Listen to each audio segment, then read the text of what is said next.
What's going on, guys? MariK here, back with another Dragon Ball Super video. Today, Bandai revealed the full list for the red and blue cards for Set 9 Universal Onslaught. However, they also revealed some other cards that are part of the green-yellow support, as well as a few cards for the black support as well, via the strategies page on the Dragon Ball Super card game website. I have been looking forward to this shit for such a long time, and I am hyped. Let's go ahead and check this shit out. So first up, we have a new Android 17. It's Quick Sweep Android 17. He's a 1-cost, 4,000 power. His permanent says if you have a Cell card in play, increase this card's energy cost by 2. Now, what I'm wondering is does that mean the Cell has to be in battle for him to be a 3-cost? Or are they talking about the leader card being in battle?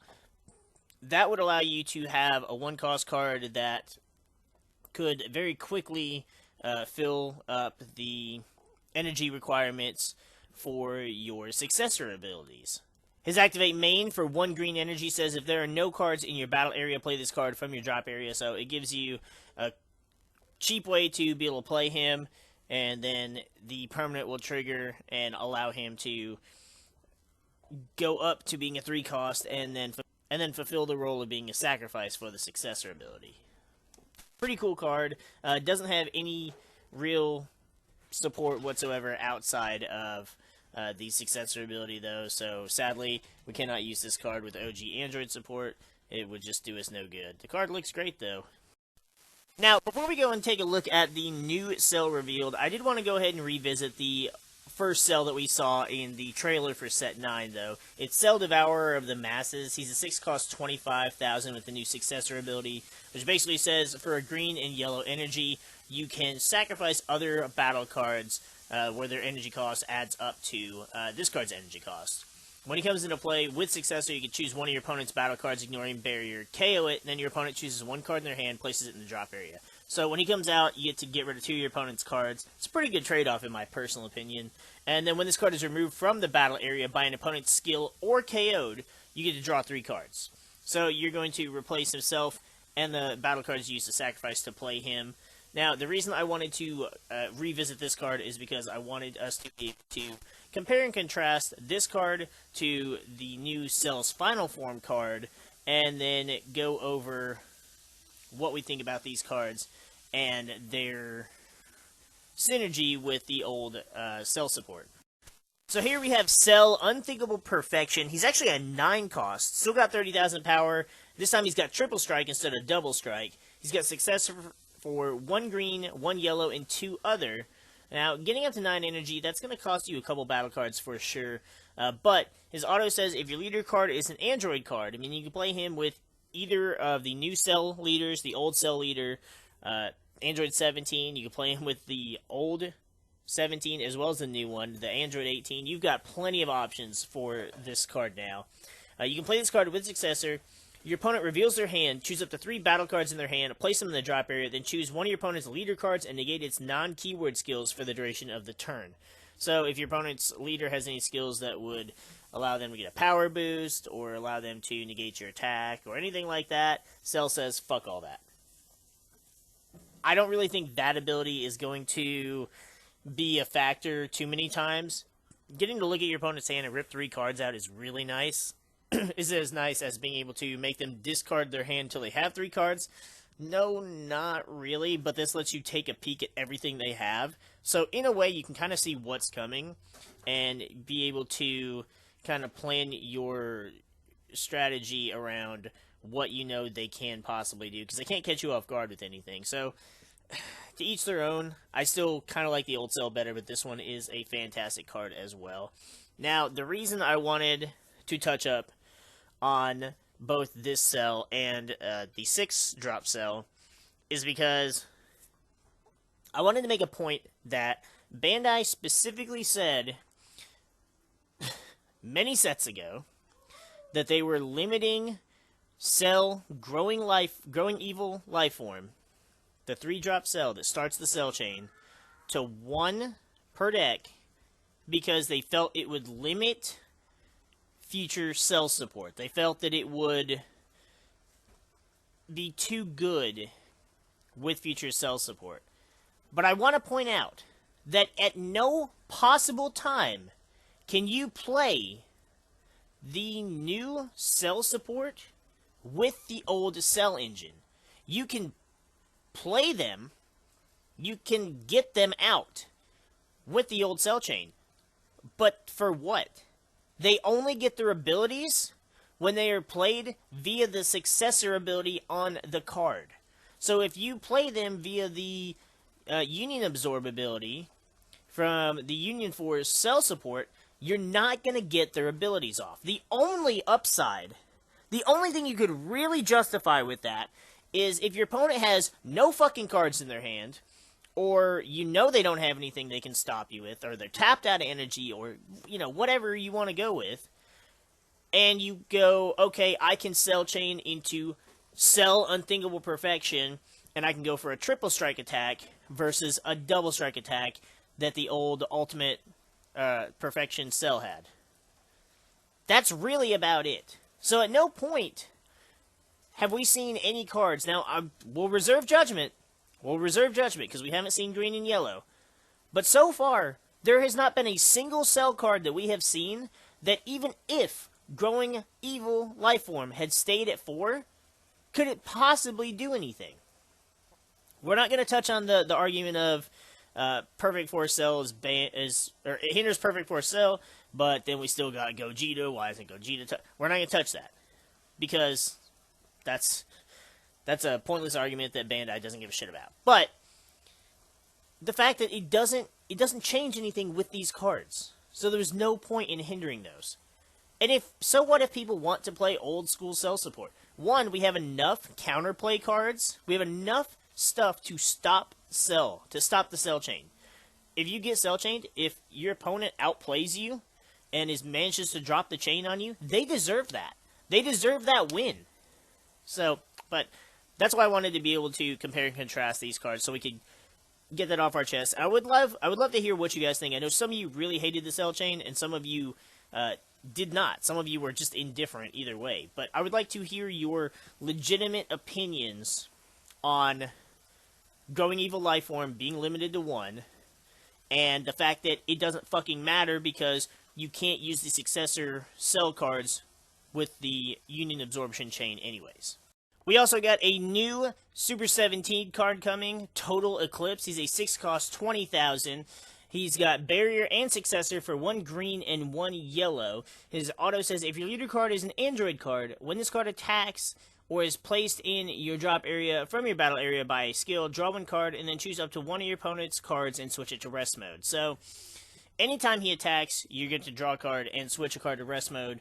Anytime that he is removed from your battle area, it's one of those cards that it's not terrible, but it's not doing a whole lot. It's getting you some extra card advantage, and it can, tap your opponent's energy down, or, tap one of their blockers, or something like that, to give you a little bit of an edge. Now, I understand that Successor is, a low cost, because you're only playing it for 1 green and 1 yellow, but the downside is you also have to meet the requirements for Successor.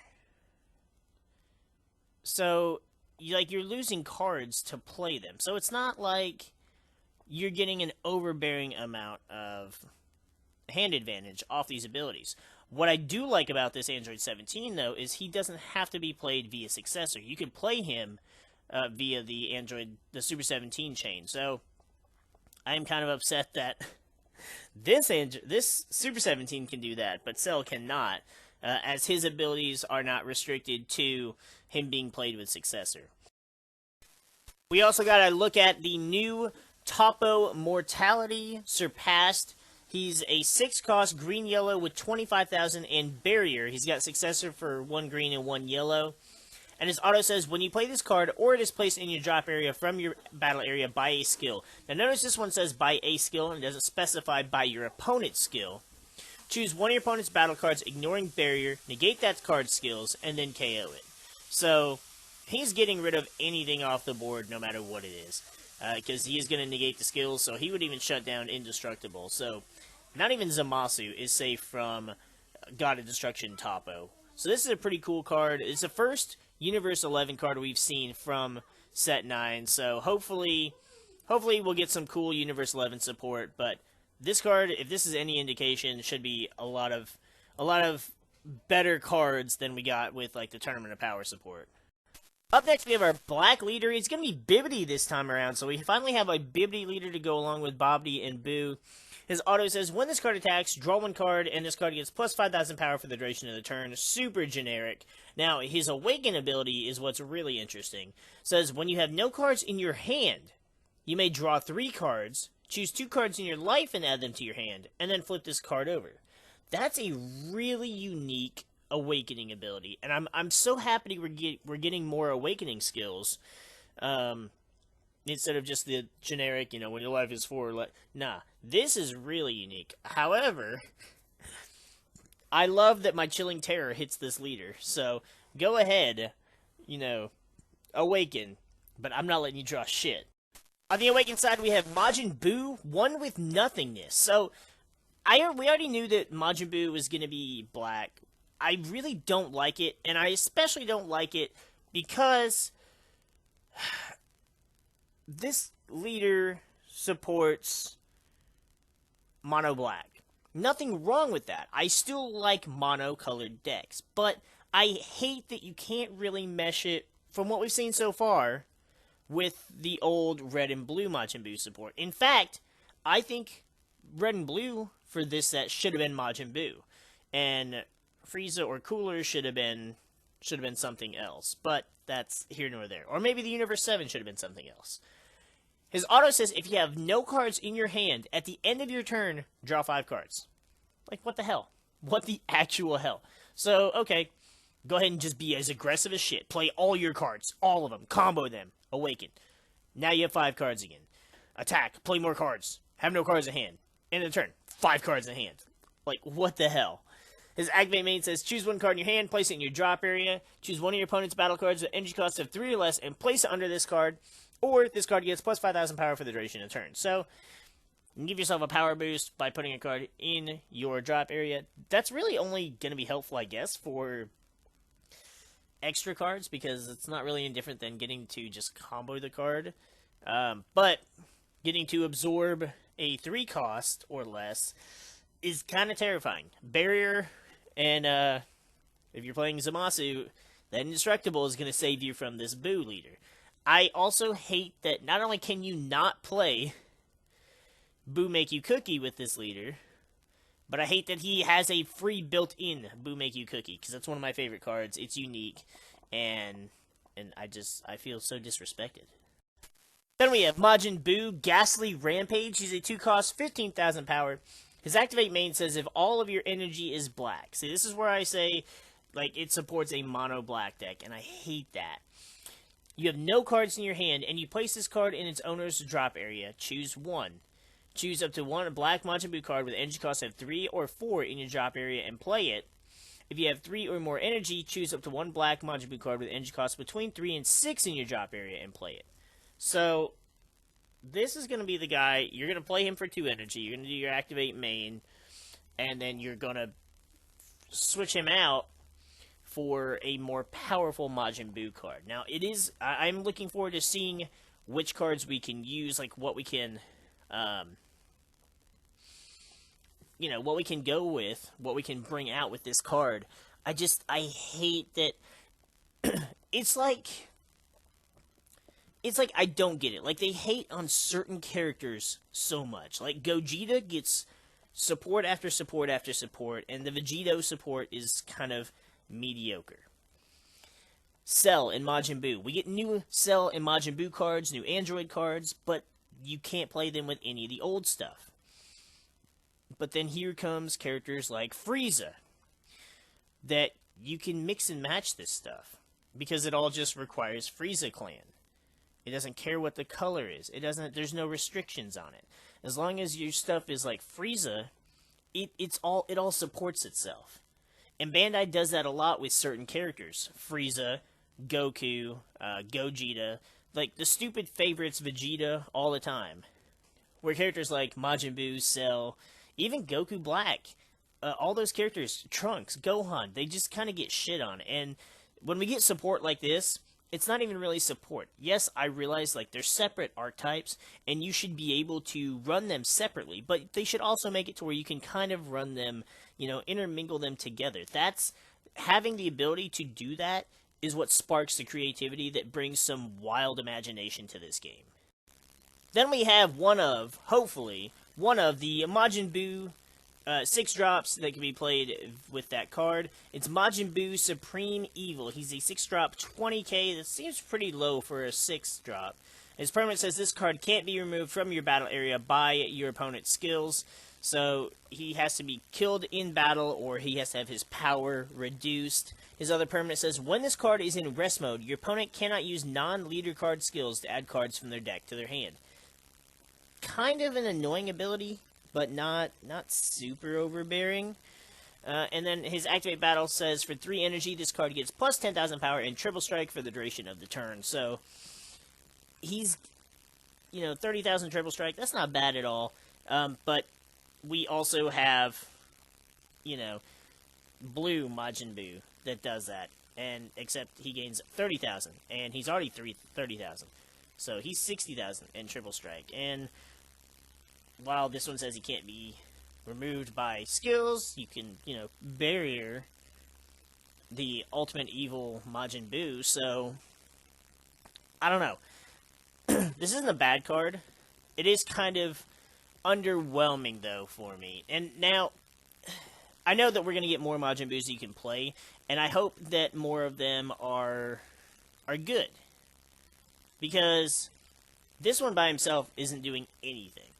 So if you play the 2-drop Majin Buu and use his ability to get out this Majin Buu, I mean, you've got a 20k that's sitting there doing nothing. You can just have him sit there and wait until the next turn.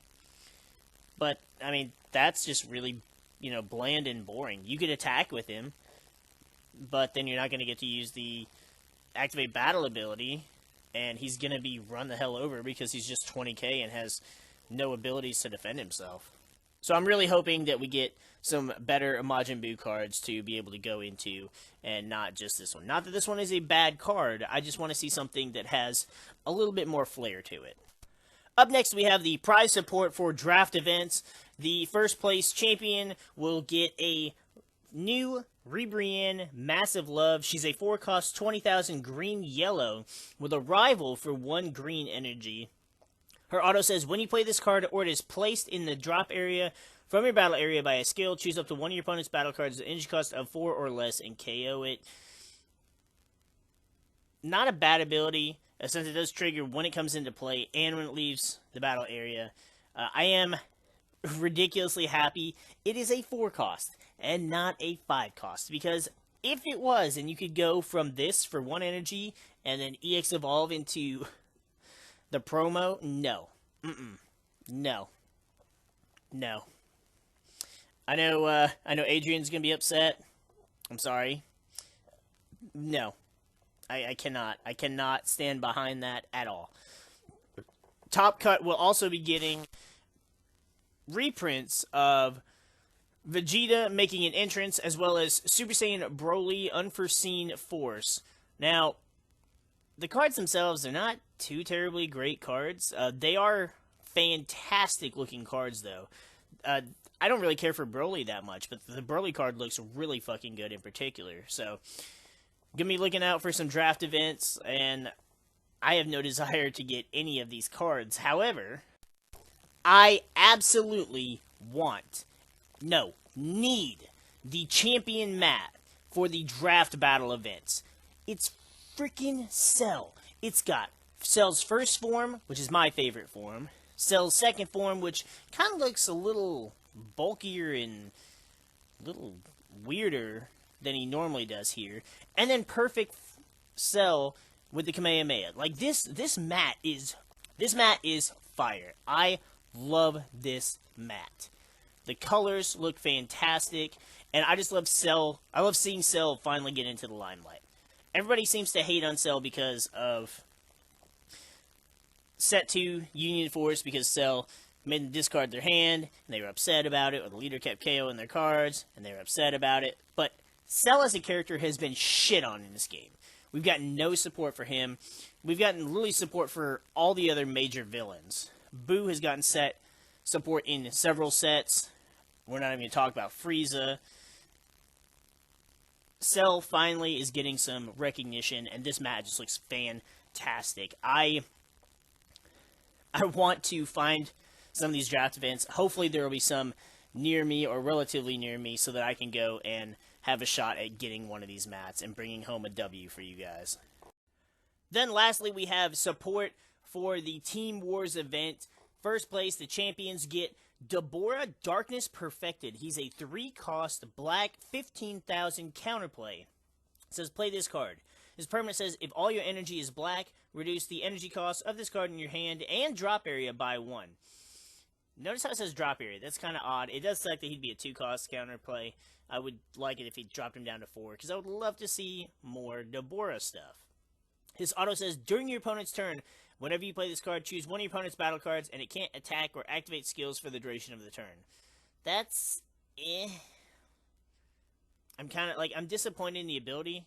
I like the art, and I will probably, if I get any of these, it'll probably go in my Deborah deck, but